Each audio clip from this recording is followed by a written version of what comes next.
Sveiki, su jumis sveikinasi Mais. Nu tai ką, einu iš profkės, visas pavargęs, visur šalta, ranka šala, koja šala, bet žinau, jog grįžus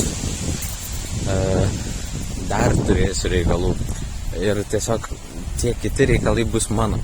Ir va šičia yra labai svarbus dalykas, aš žinau, kad jie bus mano ir kad jeigu aš norėsiu kažką ten progresuoti savo ir kažką panašaus daryti savo, kad juos man reikia atlikti dėl savęs.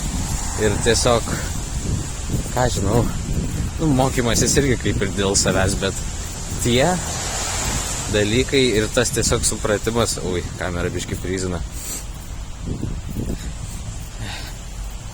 Tiesiog tas supratimas, kad dar tiek jau nusikalęs mokymosi, eini namo ir dar turėsi visą tą dienotvarkę padaryti, kurią pasirašei. Žinokit, jaučiuosi lyg gyvenu. Nesijaučia blogai. Jaučiuosi lyg gyvenu. Jaučiuosi lyg gyvenčiau. Labai smagus jausmas. Nors ir atrodo tiek daug darbų, atrodo lyg pavargęs, bet blemba šypsena veide. Smagu. Tikiuosi jums irgi taip pat yra. Tikiuosi darbe mokymas irgi tą patį jausmą jaučiat. Nes jei ne, tai reiškia kažką blogai darot. Jūs turit gyvenimą gyventi laimingai. Gerai, eisim per gatvę. Pabaigiu. Eikit gyventi laimingai.